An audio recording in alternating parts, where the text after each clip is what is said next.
Hello and greetings, everyone. I'm Pastor Edwin Strickland, and I serve as the Senior Pastor of Fellowship of Champions Church International, a worldwide ministry helping people to learn to live out their God-given dreams by walking in love and living by faith. And I get to be your host and your guide for this exciting journey that we're about to take that we call Ed Talk with Pastor Strick.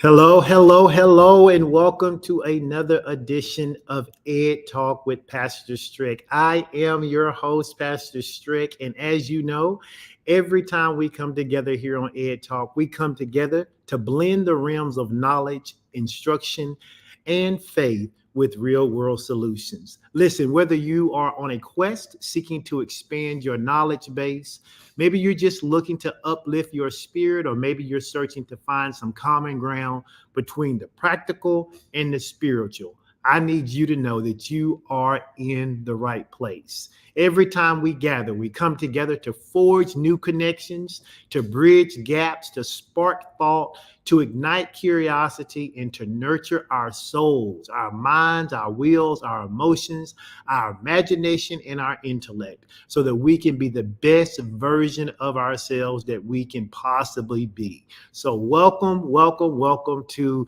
episode number 9, of season 3 of Ed Talk with Pastor Strick. Listen, you guys know what I ask you to do every time we come together. I ask you to help me out with a little social media outreach. What does that mean? That means I'd love for you to love or like this broadcast. I would also like you to tag your friends, your family, co-workers, anybody who you think might benefit from this conversation today. And I will go ahead and tell you in advance that we will be talking about mastering change. And I'm telling you that if you don't learn to move with the times, if you don't learn to adapt and be adaptable, if you don't learn how to be flexible, then life is going to absolutely pass you by. And you may find yourself being obsolete in some areas, or just being overall frustrated because the way you used to get things done just doesn't work anymore. So go ahead and tag your friends, tag your family members, let them know Ed Talk is live, and let them know that we are going to be talking about mastering change, and they need to get over here and they need to hear this. Also, do me a favor, let me know whether you are watching this podcast or listening to this podcast live, or if you're catching me on the replay. If you're watching this podcast via one of our streaming channels, then you will see a small red box in the upper left-hand corner of your screen. It will let you know that you are absolutely watching us live. But if you don't see that small red box, then you are catching us on the replay. And while that is okay, it is just as informational and hopefully just as impactful as those of us who caught it live. Also, let me know where you're watching from. I see Raleigh, North Carolina. I saw Austin, Texas. I saw Biloxi, Mississippi, and I saw Chattanooga, Tennessee. So let me know where you are watching from. You can hashtag live and then put your city there, or hashtag replay and put your city. When I go back and look at the analytics, I'll get to see where you are from. Also, if you don't mind, let me know. Are you watching me on Facebook today? Or are you watching me via YouTube? A lot of my subscribers tend to use YouTube, which I enjoy and have started enjoying it more and more, because I can listen to podcasts while I'm actually doing some work and kind of multitask there. So I see many of you are doing that as well. Speaking of which, there are multiple ways in which you can interact with Ed Talk. You can go to YouTube, as we mentioned, by simply going to www.pastorstrick.com. And that will put you directly to my YouTube channel. And have I told you, if you haven't subscribed, you should. If you have not subscribed to my YouTube channel, then I need you to run on over there and do that, and then come back. But I need you to run over there to www.pastorstrick.com. Go ahead and hit that subscribe button, and then you will be part of the Ed Talk community. If you prefer, visiting your various podcast platforms, I certainly understand that. We are on a multitude of them. To find the ones that we are on and to find us, simply go to www.facebook.com/Ed Talk with Pastor Strick, all one word. Ed Talk with Pastor Strick, just as you see it written on your screen. It will take you to a landing page, and it will allow you to simply choose the podcast platform that you are used to listening to. All right. And you can do that. You can watch me on Facebook the same way. And that information is there on your screen. Now, what I want to say is this will be the end of season 3.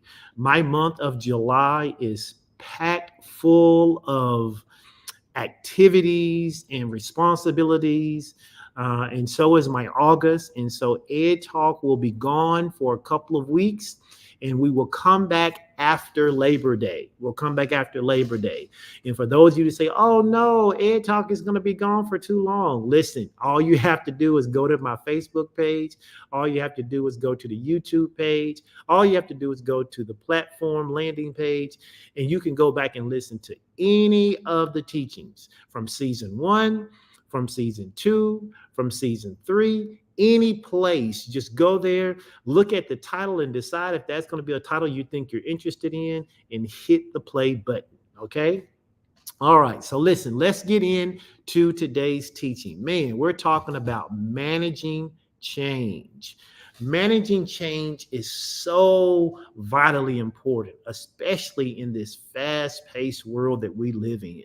And so today we're going to be embarking on what I consider to be a transformational journey about how to master being okay with change. Because if you're not okay with change, then you're really going to struggle at realizing your goals, realizing your dreams, and reaching any resolutions you've set for yourself. Today is July the 2nd. We are literally halfway through the year. And most people who made New Year's resolutions, sadly, have let those resolutions go.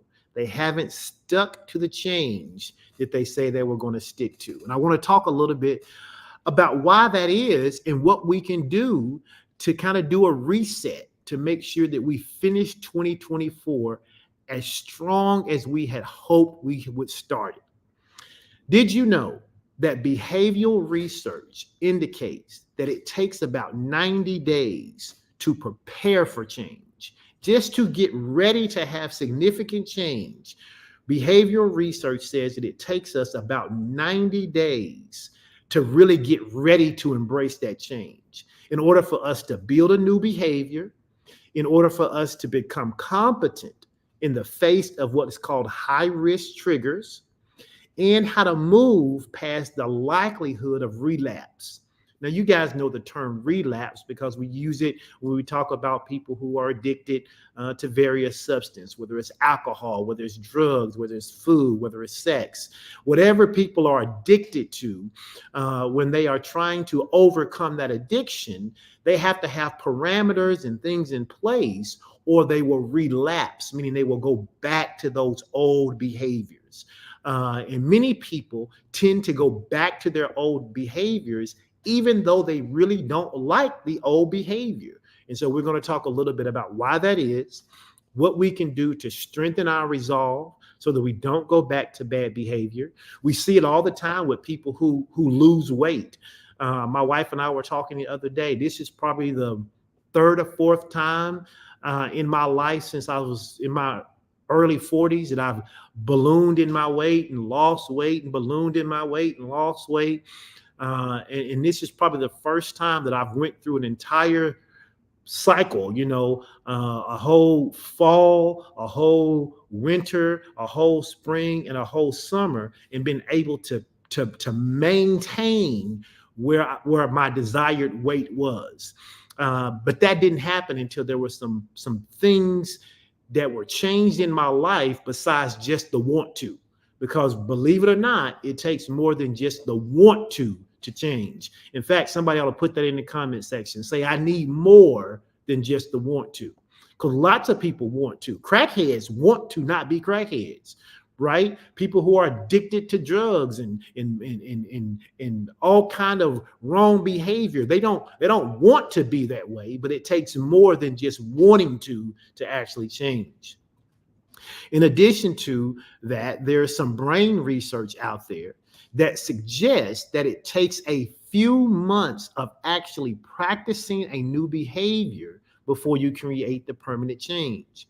Most people are so impatient with themselves. They're so impatient with change that they desire to change. They want the results of change, but they're not willing to stick to what is necessary long enough in order for that change to come to fruition. And that becomes the rub That becomes the thing that causes people to give in, to cave in, to quit, or to do what we just said earlier, to relapse, right, into those bad behaviors because they want the change. They know they need the change. They can even envision what that change would look like, but they don't necessarily have the skills and they don't have the environment and they don't have the structure set up so that they can actually do the new behavior long enough so that the new behavior replaces the old behavior, so that the new norm is the new thing and not the old thing. In fact, more than 75% of people maintain a goal for a week, but then they gradually slip back into their old behavior. So think about that. You got 100 people, and 100 people all want to do a new thing. 75% of those people actually make it the first week. But as each week goes by, the number of people who stick with it goes down lower and lower and lower. Research shows us or tells us that almost all the people who are actually able to maintain this new behavior for at least 90 days, for 3 months, make the change a permanent change. So imagine this, 100 people, and they all want to stop smoking. 75% of those people may actually make it through the first week. But then as those weeks go by, less and less people make it through. Research says that those who actually make it through for at least 90 days, for at least 3 months, they actually end up making that change permanently. And the research says that the probability of those individuals having a relapse becomes less than 10%. Less than 10%. So you give yourself a 90% chance of success by just sticking to the thing that you are committed to have in your life, if you're willing to put the parameters in place to allow you to stick to it. And so that's true about stopping smoking, whether you want to lose weight, when you want to get a new job, whether you want to fix your relationship, whether you want to learn a new skill, whether you want to make more money, you want to start a business, whatever it is, you're going to have some stick-to-itness. In fact, go ahead and put that in the comment section. Say, I have stick-to-itness. I have some stick-to-itness. I don't give up. I don't cave in. I don't quit. I understand that there may be some failure along the way, but I don't really see it as failure. I see it more as learning. And the more I learn, the better I become to be able to stick to this thing so that I can get to where I want to get, to where I want to be. All right. In reality, we actually, if you think about it, we have a love-hate relationship with the idea of change. We do. We have a love-hate relationship with the idea of changing our behavior. Why? Because change, on one hand, is desired, but on the other hand, it's dreaded. I have a desire to lose the weight, but I dread the fact I won't get to eat all the stuff that I'm going to have. Yes, Danielle, I love how you spell that too. Stick-to-itiveness. That's what we got to have. We got to have some stick-to-itiveness, all right?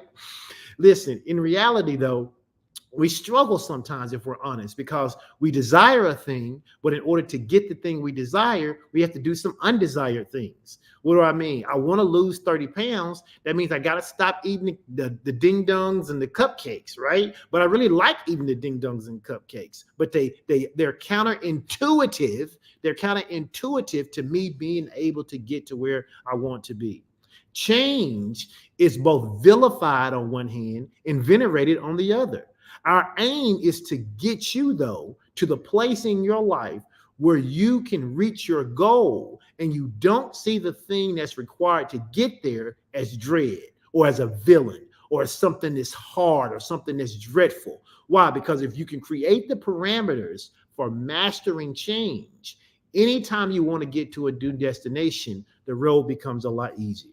Now, before we dive into the specifics of that in our Ed Talk today, let's take a moment to try to understand why mastering the art of embracing change is so critical. Because it is.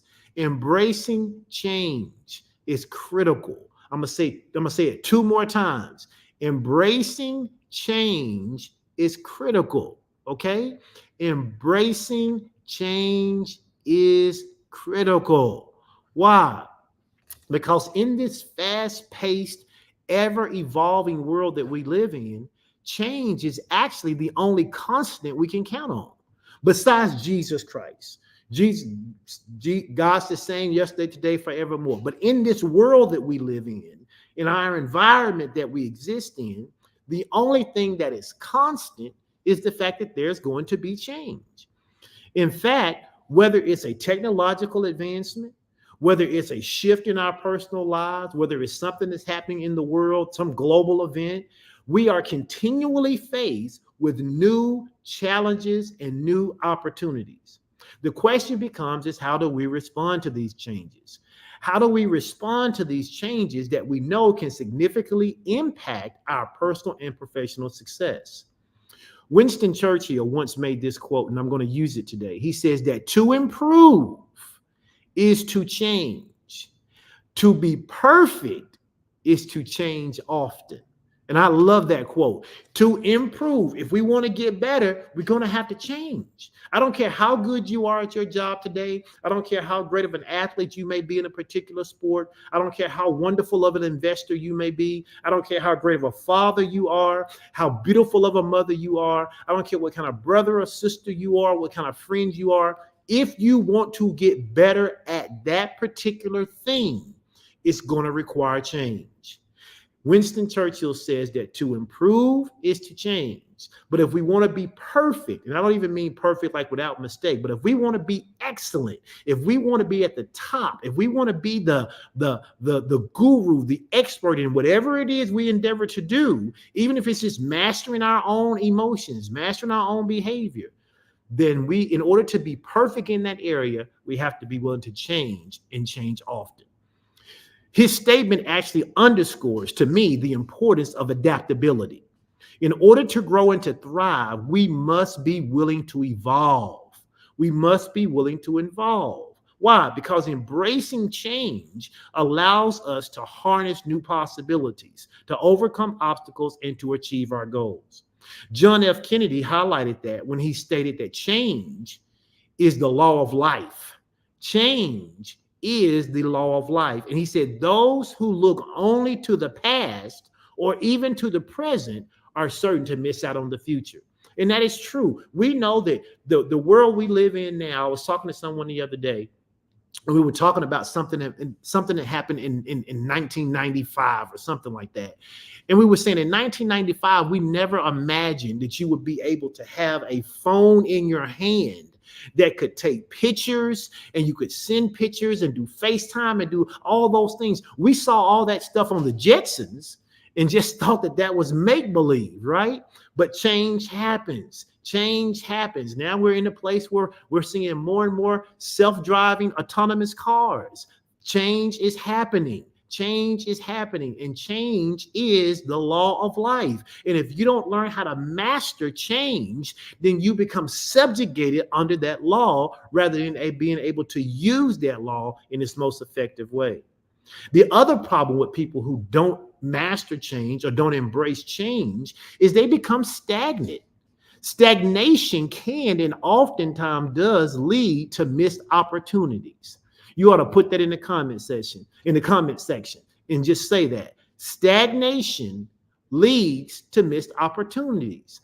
If you are stagnant, if you are slow to adopt new things, if you are always stuck in the past, if you have a fixed mindset, you are going to miss out on opportunities that could have been opportunities in your favor rather than missed opportunities that keep you behind everybody else. Stagnation leads to missed opportunities. By looking forward, by learning to look forward, by learning to master change and adapting to change as it comes and being ready for it before it hits us, we actually open up ourselves to innovation and to progress. One of the quotes that I love, my wife says it all the time. She says, you have to be committed to your outcome, but you must be flexible in your approach. If you are not flexible in your approach, the way you start off in a direction going to achieve a particular goal, Maybe new technology came out between the time you started and the time you reached there. It's like people who won't embrace AI.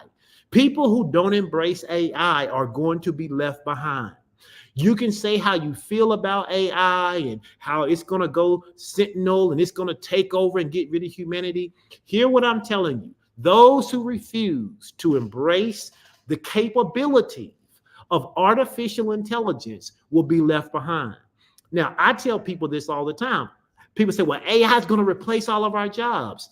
No, AI is going to replace some current jobs in the state that they exist. But the opportunity for AI is going to also open up new jobs and new opportunities. So we have to be thinking about that in terms of, hey, maybe I have these skills and talent right now. If AI probably will come and replace this job, what opportunity is AI going to allow me to be doing something else? You have to be open to change, right? And then Benjamin Franklin made this point. He says, when you are finished changing, you are finished. Think about that. When you make the decision that you're no longer going to change. I am the way I am. I ain't changing. I ain't doing nothing different. We see churches. This happen in churches all the time. Churches say, we're not doing that social media stuff. We ain't doing X, Y, and Z. We're not doing this or that. Or you see stores that used to exist like Blockbuster and Hastings. And they said, oh, we're not embracing no streaming stuff. We're not doing any of that. And you look around now and where are they? They're finished. They're finished. Because when you finish changing, you are finished. And this should be a constant reminder to all of us, and it should serve as a call that we should continuously be seeking self-improvement, personal development, and growth. Why? Because our journey of personal development is never truly complete. As long as you're breathing, you ought to be learning. You ought to commit to being a lifelong learner, that no matter whether you're in your 20s, your 30s, your 40s, your 50s, your 60s, 70, 80, 90, whether you're 100 years old, okay, you should always be learning. You should always be learning and embracing change, because it is a vital part of life's journey. So understanding why change is essential now helps us to prepare mentally and emotionally for what we're going to talk about today. Because as we explore today's teaching, we're going to discover some very practical, because you guys know I love the practical. It talks always all about the practical. We're going to discover some very practical strategies to help us navigate the complexities of change so that we can manage it effectively. Okay? Now, I don't have my notes all typed out today like I usually do. So those of you who like to scribe, you can scribe in the comment section, right? I'm going to give you some steps. I'll call them out. And for those of you who like to scribe, you can scribe and put them in the comment section. But today, there's a couple of steps we're going to talk about. Number one, we're going to talk about what it means to prepare. So number one is to prepare. After we talk about preparation, because remember, brain research tells us that it takes about 90 days to actually prepare for change. Then we're going to talk about the plan. Okay. So we're going to talk about being prepared. We talk about preparation or preparing. Then we're going to talk about the plan. Okay. Because you need a plan. If you don't have a plan, then a goal just turns into a dream. All right. So we need to prepare. We need a plan. And then we're going to talk about what it means to take action. Okay. Take action. Once I've prepared for change, once I've planned for the change, now I got to pull the trigger. Okay. And I know that's probably a bad term sometimes, but we got to pull the trigger on it. All right. We got to step up and take action. And then after we take action, then we have to maintain the progress. You need systematic things in place to help you maintain your progress. Okay. When I had reached my heaviest weight, I had got to 267 pounds. And I had a goal to get to at least 180 by March the 15th. Okay. I started back in September, the end of August, September of 2023. I was at my heaviest. And I knew that I wanted to be 180 pounds before we went to spring break. I knew that there was going to be some things I was going to have to do in order to reach that weight goal that realistically I wouldn't keep doing all the time after I met that goal, right? So I was doing this thing called where I was doing deficit eating, which means if I consumed 1,100 calories or 1,200 calories that day, I had to burn 1,500 to 1,800 calories. Okay. I cut out bread. I cut out sugar. I had no sodas during that time. I had this thing that said basically if it was white, it wasn't right. That means I didn't eat rice. I didn't eat potatoes. I didn't eat pasta. I didn't eat, those kind of things. I had all these restrictive things because I was trying to lose the weight. But I also understood that after I had reached my goal, which I'm proud to say that I did, I was 179 when we went on spring break.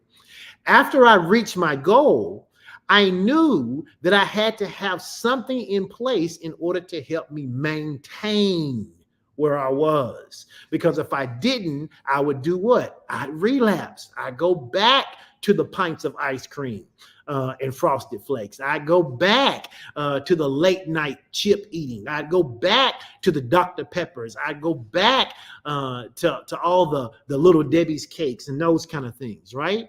And so it was important to make sure that I didn't do that. So I had to have a system to maintain progress. And then after we maintain progress, we have to talk about how we continually adapt to ensure lasting success. Because what I'm doing now, my body's going to get used to it after a while. And after my body gets used to it, I'm going to have to be ready to do something different to embrace a new change. Okay. And so hopefully by the end of this session, you'll not only have a clear roadmap for achieving whatever your goals are, but also you'll have a deeper appreciation for the power of change and how you master that change. And then you'll be able to drive your own personal and professional growth. Now, let's get started and let's learn how to master the art of embracing change. All right. If you're ready, go ahead and put in the comment section and just say, I'm ready. I am ready. All right. So let's talk then about the importance of change and why is change hard? If we need to change, why is it so hard to change? Making changes, whether big or small, is often easier than said or done. Why? Because one of the main reasons change is challenging is due to our ingrained habits and our need to be comfortable, even if we find ourselves in an environment of discomfort. Pastor, what do you mean? Have you ever seen someone who doesn't like their current life circumstance, and you try to talk to them about all the things they could do to change, maybe how they could get out of poverty, how they could get out of sickness, how they could get out of an abusive relationship, how they could get out of a dead-end job, but they just don't seem to want to change. And what we say is they don't want to change. The reality is not that they don't want to change. It's that as human beings, we have ingrained habits that keep us in a particular path. And unless those habits are interrupted, we won't get out of that lane, even if that lane is something that we inherently do not like. And even though we don't like it, we actually can become comfortable in what we don't like, more so than the idea of being comfortable in something that I don't know. You've probably heard the phrase before, it's the devil that I know. I'd rather be with the devil that I know than the devil I don't know. You've probably heard somebody say that before. What they're really saying is, I'd rather be miserable in what I know because at least I know how to manage it, rather than being the idea of being miserable in something that I don't know and that I can't handle, right? And so it's important that you understand and that you make sure that you know whenever you're wanting to change, there's going to be those forces working against you. Why? Because our brains are wired to resist change. Our brains are like computers. Whatever information goes in first is what our brain is want to be hardwired with. And it's because it requires so much effort to rewire whatever those first thoughts were. It's the reason that if someone was trying to teach you a new way to do math, even if you know how to get the right answer the old way, you are less likely to change to do it the new way, because the way you learned it has been hardwired into your brain and you don't want to let it go, because our brains are actually designed to resist change, because our brain's job is to keep us safe, or so it thinks. Our brain thinks it's keeping us safe by doing what we know works and not doing anything new. Additionally, people struggle with change because of the fear of failure. They think, oh my gosh, if I do something new, I'm going to fail. People also fear change because they have a lack of motivation. They're not motivated to do something new. I say to people all the time, people don't really change until the pain of staying the same becomes greater than the pain of changing. That is why people don't change. It's why a doctor can tell someone for years that they need to watch their high blood pressure. They need to watch their cholesterol. They need to watch, all of these other things that's going on in their body. And then they'll have a heart attack or a mini stroke or something. And the doctor's like, you got to get this out of your life. You got to do this. And then they make these radical changes. Why? Because the pain associated with staying the same became greater than the pain of actually changing. The other reason that people fight change or people fail at change is because they have limited support systems. You have to have a support system. When people are building a wall and they're bricking a wall, you've probably seen it before. They have what's called scaffolding up on that wall. Why? Because they're building and supporting as they go. And that's what you need in order to live a life full of change. Now, there are some myths out there. There are some myths out there about change and the process of change that I want us to debunk, because we need to debunk them so that when we encounter them, we know that they're not true, right? Number one, here's the first myth. People don't really want to change. That is a myth. That is a myth. And many times it becomes an easy excuse for us to put on people so that we don't have to walk with them through the process of change. You know, we try to help them out one or two times and they don't do what we think they should do. They don't do right. And what we do is we go, well, they don't want to change. We just say they don't want to change. But the reality is that most people do want to change, but they struggle with how to do it effectively. That's the truth. That is the truth. The myth is people don't want to change. If you find anybody who is homeless, they'll probably tell you, I don't want to be homeless. You find anyone in an abusive relationship, they'll say, I don't want to be in an abusive relationship. You find someone in poverty, they'll say, I don't want to be in poverty. You find someone who struggles with depression, they'll say, well, I don't want to struggle with depression. They don't want to, but the reason they stay in those situations is because they do not have what is necessary to structure them so that they can change. Because in reality, most people do want to change. What's myth number two? Myth number two is that change is simple if you just have the willpower to do so. People say, oh, they could change if they wanted to. We say they don't want to change, and then we say they could change if they wanted to. But here's the truth. The environment that people live in and exist plays a major role on if they can change or not. With the right strategies and the right environment, people can overcome various environmental barriers that would stop them from changing. Just like there's environmental barriers that will stop you from changing, there's the right environmental barriers or strategies that will keep you from relapsing. My wife and I, we say it like this, and people who go to FOC, y'all know we say this all the time. Your environment is always working on you. In fact, go ahead and type that in the comment section. If you're listening right now, you should type that in the comments so that your eye gate can see it, your ear gate will hear you, your tactileness will see you typing that out. My environment is always working on me. And that is so true. If you want to change, you got to create the right environment. You got to be in the right environment. The other thing is, which is a myth, number 3 was a myth, is that people can't change because of their environment. Well, that is partially true, but just because you find yourself in a bad environment doesn't mean you have to stay there. Okay? You don't have to stay. You can change your environment because your environment is always working on you. Okay? It's always working on you. It's always moving. It's always causing you to be more like it is. So if you find yourself in a bad environment, you gotta extract yourself from it and get inside of a different environment, because that old environment is going to make you be more like it over time than you changing it to be like you. And then the 4th myth. Here's the 4th myth for why people don't change. People think it's all gene related. Gene, gene related. My mama was like this. My daddy was like this. This thing run in our family. With this is who the Stricklands are. This is who the Clays are. This is who the Dennises are. This is who we are. This is how we are. No. While genes may exert some powerful influences over our lives, they do not determine our destiny.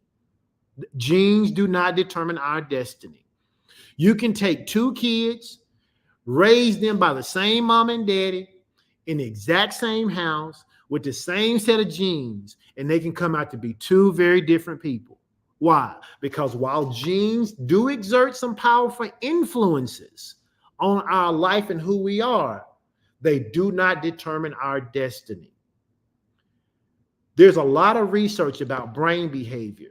If you study that material out, you'll find out that your behavior actually impacts your biology as much as your biology impacts the expression of your genes. People say nature or nurture, but it's actually both. It is actually both. It is actually both. It's not just your genes. It's not just how you grew up. It's actually a combination of them both. And we need to make sure that we understand that. And then number 5, the 5th myth, okay? The 5th myth is that I can't change because I tried it before and failed. That's a myth. It's not something we need to buy into. It's a lie. It's designed to keep us in the situation that we're in. All 5 of these myths come wrapped up in a lot of emotion. They come wrapped up in a lot of anger and apathy and fear and resignation. But the consequences of not trying again are detrimental to us. And the real possibility of success gets diminished every time we fall into the trap of one of these myths. Okay? So that is why people don't change. Okay? It's why people think they can't change. But people can change. Somebody type in the comment, change is possible. Change is possible. Change is possible. So if we're going to change, what do we got to do? Here's step number 1. Step number 1 deals with our psyche. Okay, it's about preparation. So step number 1 is to prepare. This step number 1, is all about self-assessment. It's about building motivation. We start by reflecting on why you want to make the change in the first place and how it will benefit you. You have to identify your strengths and the resources that you already have at your disposal. If you want to make a change, and if you're going to be successful in that change, you need to do a self-assessment. That is part of the preparation. A lot of people just jump into change, but you can't just jump into change. You have to actually prepare for the change. Okay? You have to prepare yourself mentally, emotionally for the change, and sometimes physically for the change you want to make. Part of my makeup, because when I started to lose the weight in August, that was when it started to get cold. It was the end of fall. I knew winter was going to be coming. Those were typically the months that I struggled the most because it was too cold to go outside. It was too cold to walk. So what did I do? I knew that if I didn't have the right things to allow me to keep doing what I was doing, I was going to relapse. So what did I do? I bought me some winter workout clothes. I bought me some proper gloves. I bought a proper hat. And then I had to work on my mentality. And my mentality kept saying to myself, these miles aren't going to walk themselves. These miles aren't going to walk themselves. So no matter how cold it is, I don't care if it's 32 degrees, I'm going to go and I'm going to commit to the miles that I committed to. But I had to prepare myself for that before it was time to actually do it. In part of doing that, what was I doing? I was building my motivation.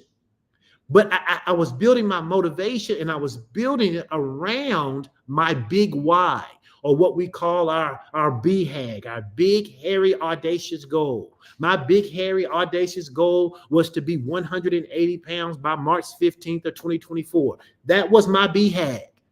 Then I had to prepare myself for everything that I could even think of that I was going to have to go through in order to reach that goal. I knew there was going to be soreness. I knew there were going to be times I didn't want to do it. I knew there was going to be times I was going to be hungry because I was so used to eating things that just filled me up every time I wanted to have that feeling of being full. I knew I was going to have to go through and change those things. I knew I was going to have to overcome those cravings of the Dr. Pepper and the sugar and everything else that I was going to be giving up. But I had to prepare. Building motivation is key in step one. What is your motivation for changing? What is your motivation? Part of my motivation for changing too was that I was 52 years old and I wanted to live to be 100. And I knew I couldn't keep eating like I was the last 50 years if I expected to live an additional 50, right? So I had to have a big why. When you have a big why, you set clear and compelling reasons for why the change that you are embracing is important to you. How do you do that? You have to visualize the positive outcomes. I saw myself on spring break being thin. I laugh and I tell this story because the spring break before, I was not thin. We take a group trip every year for the last few years with the whole group of us. And we had went to this amusement park 2 years ago, and we were all at the amusement park. We was all having fun and things were going great. And they had this amazing slide that I wanted to go down. and praise God, I went up to the slide with Pastor Ralph and with his son Aiden, and we were having a good time, and we went down the first slide and it was fun, and we said, oh, let's go do the bigger one. And so we got up there to go do the bigger one. And it was interesting because when you got up there, they had a scale, and I had never been to a water slide that had a scale before. And so it kind of threw me off. And it was a tandem. You could go down tandem or you could go down single. And Ralph was going down with his son. And I said, well, I'll go down by myself. And man, I took my big Ralph and I stood up on the platform and I was ready to go. And the lady said, I'm sorry. And I said, sorry, what, man? What do you mean? She said, you can't go down. I said, why not? She said, well, we have a maximum weight capacity of 250 pounds. And I was beside myself. I was like, wait, I have never been denied an amusement ride because of my height or my weight. And for her to tell me I couldn't go down that slide and I had to take that walk of shame, that's right, Chris. I was appalled. But really, I was appalled at the fact that I had let myself get that heavy. And I decided at that day, that was in March of 2022, I think it was, or it was 20, I think it was 22. And I was like, you know what? This ain't gonna happen to me again. It was either 22 or 23, I forget the year. But I was like, you know what? This ain't gonna happen to me again. Because at the time, I thought we was gonna go back to that same place the next year. And I was like, when I go back there next year, I'm going to go on that water slide and I'm going to ride that water slide. Ain't nobody going to tell me I'm too big. That was my big why. I don't know what your why is. Your why may be much more emotional, much more deeper, much more meaningful. Mine was simply, I ain't going to be too big to go down a water slide. That was my big why. And so I had to prepare myself to do everything I needed to do in order for that to happen. Okay. So that's step number one. Step number one is to prepare. Somebody type the word prepare in the comment section. You got to prepare. You got to get yourself ready. Whatever goal it is you want to tackle, it ain't going to be easy. You just got to know that it's not going to be some little easy task. If it was easy, everybody would do it and everybody would have done it. So you got to get yourself ready. Then step number 2, after you prepare, then you have to plan. Somebody type that in the comment section. Step number 2 is to plan. Once you've mentally prepared, it is time to plan. Planning is crucial because what planning does is it turns vague intentions into concrete steps. It's a lot of people who can dream big. The problem is that once they through dreaming, they don't do anything with the dream, right? They don't have an actionable plan. You have to begin, and I know this is a cliche saying, but you got to begin with the end in mind. What do you want the goal to be?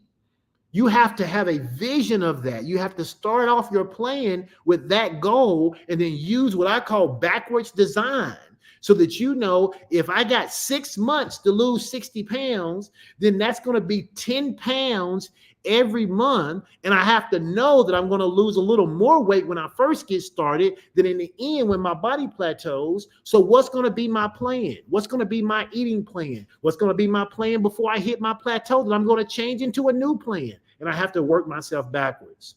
It's difficult for many people to reach the destination because they don't even know where it is. They have a vague plan, a vague idea. And I wrote this down. Vague goals beget vague efforts. If you have a vague plan, if you have a vague dream, if you have vague goals, all it's going to produce is vague efforts. And all vague efforts are going to produce for you is frustration and humiliation because you're not going to reach your goal even though you have a desire to do so. So we have to start by setting realistic and specific goals. Break those things down into smaller parts. Break them into manageable tasks so that you can tackle them one at a time, day by day. Because if you don't, those vague, that big goal you have with those vague efforts aren't going to produce anything.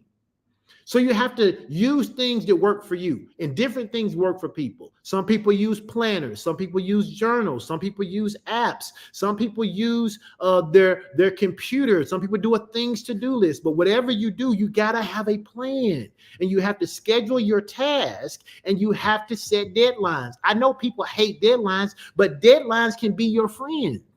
Deadlines are like guardrails. They keep you in line so you don't fall off the edge. Planning involves anticipating potential pitfalls and obstacles as well. I knew that there were going to be times when I decided to lose weight that there were going to be days that I probably didn't feel like running. I probably didn't feel like walking. Or maybe I got weak and somebody brought a piece of cake home and there was Thanksgiving involved or there was Christmas involved or my birthday was going to come up in between that time and I knew I was going to want a piece of cake. What was I planning for? I planned for those days. So several days before those days, I made sure I worked out even harder than the days I normally would have. Why? Because I had to have a plan. If you don't have a plan, then you have a plan to fail. And by having a solid plan in place, what you do is you set yourself up for success. So number one, I got to prepare. I got to get my mind right. Okay. Number two, I got to sit down and I need a plan. And a written plan is better than a plan in your mind. Okay. A written plan is better than a plan you just have in your mind. Something you have written down, something you thought through, something you can see, something that you can go by. Okay. And then we get to step number 3. Step number 3 is about taking action. Somebody put in the comment section, it's time to take action. It is time that once I've prepared, because we're talking about how do I master change, I got to prepare. Okay. And once I've prepared, then I have to plan. And then once I've planned, now I need to take action. It is time to pull the trigger. Now that you have a plan, it is time to do the work. This step 3 is all about putting your plan into motion and consistently, hear that word, consistently working towards your goal. Action is where the real work happens. It requires dedication, hard work, and perseverance. Yes, I said it, hard work. The only time you're ever going to find success before work is in the dictionary. It's the only time it shows up. The only time you're ever going to see success show up before work is in the dictionary. You have to put in the hard work if you want to see the success. Start with something small. Start with something achievable so that you can learn to build momentum, because momentum begets more momentum. Learn how to celebrate your progress along the way. Keep yourself motivated. Be your biggest cheerleader.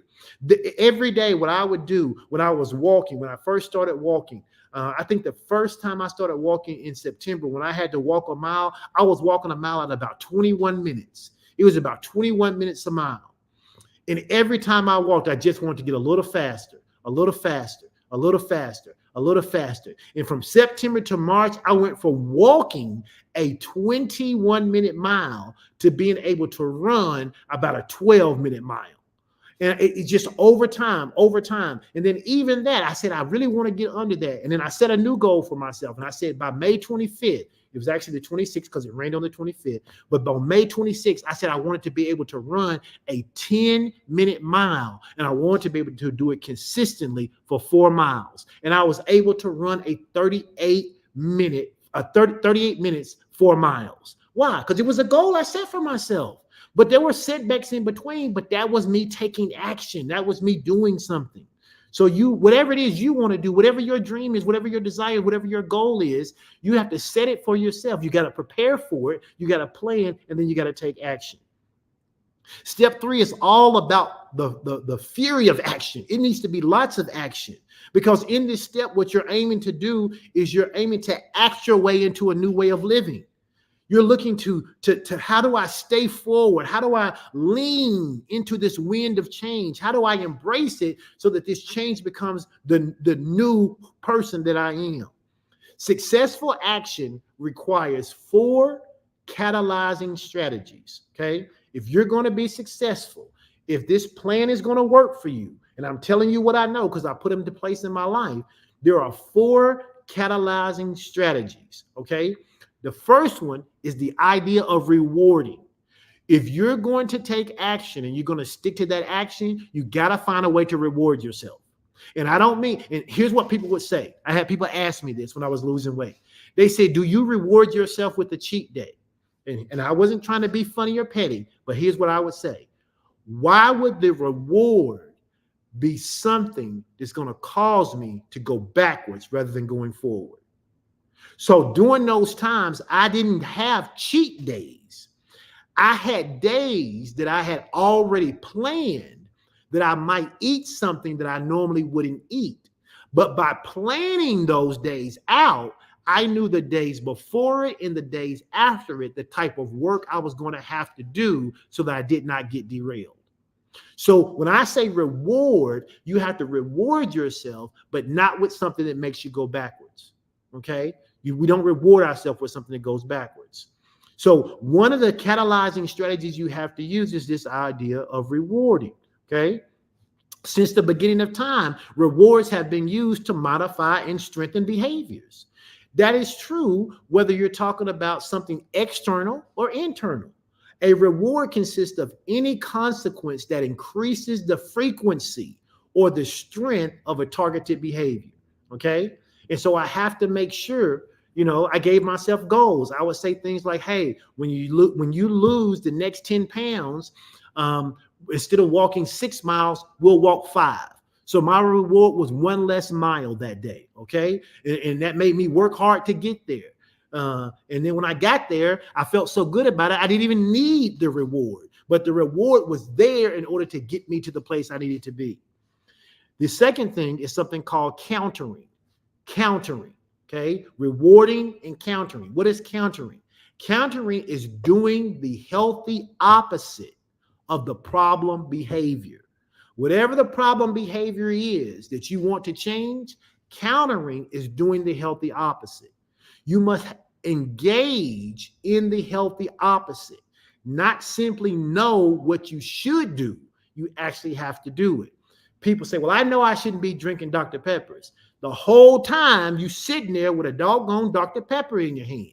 Okay. You have to counter. You have to, whatever it is that you know you should not be doing, you have to actually engage it and not do it. Okay.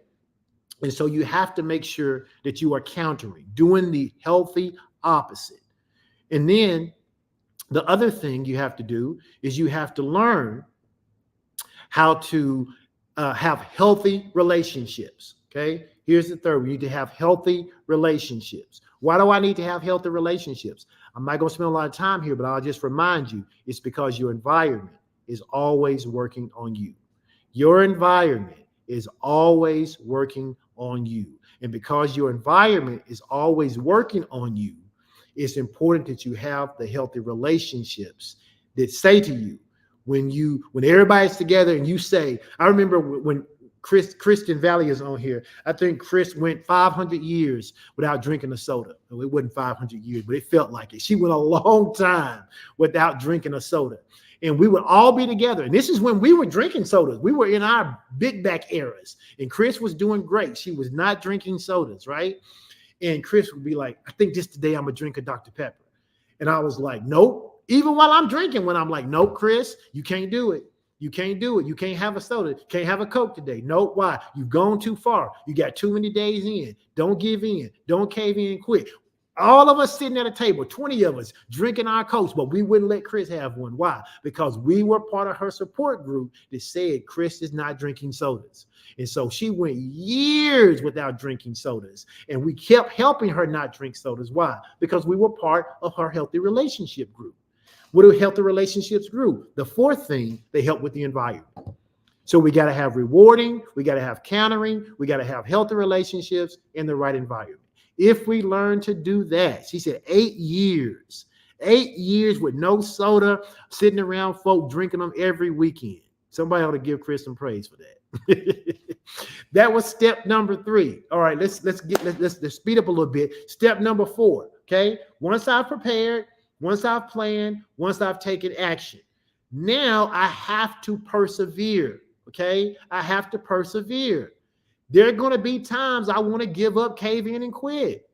After you started taking action, the next step is to persevere or to maintain the changes that you have made. This phase is crucial because it's easy to revert back to old habits once the initial excitement and motivation fades. To maintain your progress, it's important to keep monitoring your actions and making adjustments as needed. Okay, making those adjustments as needed. I have to persevere. Right now, the other night, there were some chocolate chip cookies at the house, and I wanted one of them. I did. I wanted one of those chocolate chip cookies, and I wanted a big glass of milk with it. Now, I had already walked for the day, and I knew I wasn't going to walk or run anymore that day, but I wanted that cookie. So how did I persevere? I went in and I changed my workout plan for the next day. I said, I'm going to change my workout plan to be a little more strenuous, even though it was supposed to kind of be a more recovery day, because I'm going to eat this cookie and I'm going to drink this milk. Okay. But I couldn't eat the cookie and drink the milk and keep my workout plan the same. I had to modify it. Why? Because I had to persevere, because if I didn't persevere, then what was going to happen is I was going to continue to do that over and over and over and over again. I have to make sure I'm maintaining my progress. How do I do that? Well, number one, I have to expect that there are going to be some setbacks. Setbacks are a natural part of the change process. Okay, you can't deny yourself. Pastor Ralph and I, we talk all the time that we can't live such restrictive diets that it forces us to never enjoy some of the things we enjoy. That's just not gonna. It's gonna be a recipe for disaster. Okay, but I can maintain my progress. I can persevere through this thing by making good steps, by preparing myself, by planning, by taking action. And then by making sure that I persevere and make modifications where I need to maintain my desired goal attainment. And then number five kind of sounds like number 4, but it's a little different. Step number 5 is I have to persist. I have to persist. And the way I persist is through reevaluation. I reevaluate what I'm doing. I adapt what I'm doing. When I first started losing weight, I was dropping weight so fast once I got into ketosis. Once my body got into ketosis, I was dropping sometimes 3-4 pounds a week. And it almost seems like it wasn't healthy, but it was just that I had gotten my body into ketosis, and it became this fat burning machine, right? Well, now I have to reevaluate, because after my body did that for a while, it burned up a lot of excess fat. And so my body stopped burning fat so fast. So then I had to reevaluate my eating plan. I had to reevaluate my workout plan, right? Because you have to understand that if you're going to persist, you're going to have to constantly be changing. I'm getting older. My body's getting used to more healthier foods. My metabolism is changing. All of these things are happening. And so I have to be willing to master the change. I have to persist, because persistence is about maintaining change over time, which involves an ongoing evaluation and adaptation of what I'm doing. Change is not a one-time event. Somebody put that in the comment section. Change is not a one-time event. On the contrary, change is a continuous process, and you need to master both in order to permanently establish a new behavior. Here it is, July 2nd.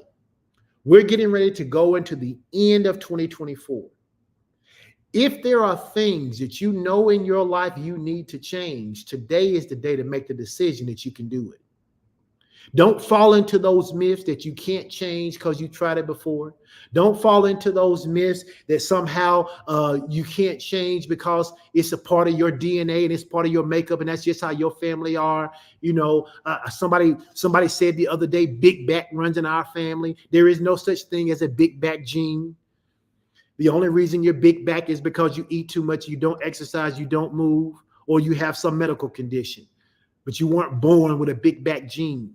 Right? So don't fall into those myths. Don't fall into the myth, even when you see other people talking about change. Don't fall into the myth of they don't want to change. Okay? People do want to change. They don't have the structure. They need you to help them with the structure. They need you to say, you know what? You've been wanting to change and you want to stop smoking and it's been hard. You need to go listen to Pastor Edwin's Ed Talk on managing change. Because when you learn to manage change, remember, it says it takes about 90 days to even get your mind really ready to do the change that's going to be long lasting, because you have to prepare for it, right? And then after you prepare mentally, emotionally, and sometimes physically, then you have to plan. And then after you plan, you got to take action. You can't wait. There are people who do a lot of planning and sometimes they never go any further. I call that paralysis by analysis. They have this big plan, but they never move forward. They never move forward. But after you prepare, after you plan, then you need to take action. Okay? You need to take action. And then while you're taking that action, yes, there's going to be setbacks. Yes, there's going to be pitfalls. Yes, you're going to do some failure, but you need to persevere. You need to, if you fall down, you get up. If you fall off the wagon, you get back on the wagon. If you have a bad eating day, you don't have 10 in a row, you stop. You need to persevere. You don't give up. You don't cave in. You do not quit. You see it through.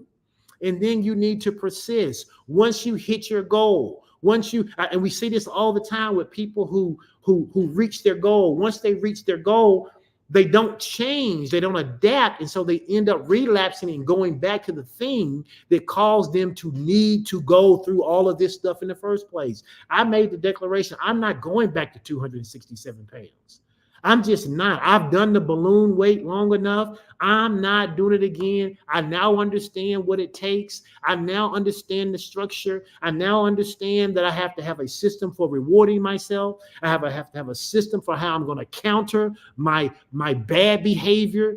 I now have healthy relationships of people who encourage me. They say, Dad, you're looking good, or Strick, you're looking good, or Edwin, I'm so proud of you. And I surround myself with those kind of people, and I have the right kind of environment environment where people aren't saying, man, you look like you smoking crack. You look like you done lost all your weight. You look like you about to blow away. You need some rocks in your pocket. I don't hang around those kind of people because those kind of people don't give me the right kind of information that makes me want to maintain the way I am right now.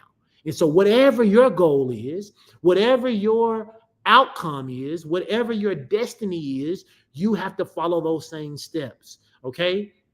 Because you have to have a way to maintain that new behavior. And that's what persistence is all about. It's about maintaining that new behavior. It's about boosting your own self-efficacy. And it's also about understanding something called the spiral of change. And I'm going to end with this. Understanding the spiral of change. Why is this last part important? Because as we've learned, people have the ability to relapse. Relapse actually is the rule rather than the exception. But we want to change that. We want to flip that. We want to make it so that relapsing is not the norm, that staying consistent is the norm in our life. Well, how do we do that? Well, we do it by understanding this thing called the spiral of change. The spiral of change demonstrates that people do not revolve endlessly in circles, okay? We don't have to be big, be small. Be big, be small. Be sick, be well. Be sick, be well. Be broke, be wealthy. Be broke, be wealthy. We do not have to live our lives in this spiral of change. The route to the behavior that we want is actually more linear than spiral. What do I mean? I mean that if I see the goal, I have the opportunity to get to that goal in a straight direction rather than having to go in this spiral, elliptical direction full of failure and defeat, full of joys and highs. I can go straight by having a plan. Because here's what happens. The more times you fail and quit, the more susceptible you are to never starting again. That's the reason when you take little kids and they riding a bike and they fall off a bike, what's the first thing we tell them? Get up and try it again. We clap for them. Think about that. We clap for them when they fall. We say, oh, that's okay. You're all right. Get up. Let's try it again. You did so good. Come on. Let's do it again. Why? Because we want them to keep going and keep going and keep going. Because if not, then they'll eventually be so afraid they'll never learn how to ride a bike. It happens with people with swimming. You know, back in the old days, and I do not advocate this, but back in the old days, they taught us to swim by picking us up and throwing us in the water. And if you made it back to the side without having somebody to jump in there and get you, then you was like, oh, I can swim. That is traumatizing. Do not do that. But that's what people did. Why? Because they were trying to demonstrate to us that you can do it. And so we have to learn to adapt and to change. So as I end this Ed Talk today, let me recap the 5 structures that you need, in order to master change. Number 1, it has to do with your psyche, okay? You got to prepare. Got to get ready for the change. Number 2, it has to do with preparation. You need a plan of action. Not only do you need to prepare mentally, emotionally, and physically, but you need a plan of action. Number 3, you have to take action. You have to perspire. You got to do it. You got to work. You got to go. You got to get it. You can't just talk about, as we say all the time, you can't just talk about it. You got to be about it. And then number 4, you have to persevere. You're going to have to go through something. You can't be soft. You can't be sensitive. You can't be a baby. You got to go through something. It's going to be some hard times, but you can make it. You've been built, designed, and engineered to overcome success and things like this, all right? And then lastly, you got to persist. What does it mean to persist? It means that I put things in place to help me maintain. And while I put things in my place to help me maintain, then once I've achieved my goal, I can keep my goal, okay? So that's what you got to do. You got to learn how to master change. Listen, I appreciate you guys for sticking with me today. Again, I'll be back in September after Labor Day. Ed Talk is going to take a couple weeks off. I have a packed July, a packed August, trying to get 2 girls to school in different parts of the country. I got a trip I need to take. I got cruise I'm going to go on, and I've got some people I need to see and some things I need to do for the ministry. And so I am going to be doing that, but that doesn't mean you don't have to hear Ed Talk. You can go and you can listen to any of the episodes that you have missed by simply going to any of the locations where Ed Talk resides. That is YouTube, that is Facebook, or your podcast of choice. All right. Or listen, God bless you guys. I love you. Hope you have a terrific summer. I'll see you if you come to Fellowship of Champions, because we got a huddle coming up. We got a fire experience coming up. We have the August huddle coming up. So I'll get a chance to see you before Ed Talk if you hang out with us over at Fellowship of Champions, or if you come to Kristen Valley Worships, or if you come to Fresh Bible Study, or if you come to prayer on Tuesday, on Wednesdays or Fridays. All right. All right. Love you guys. Take care. You all have a blessed day.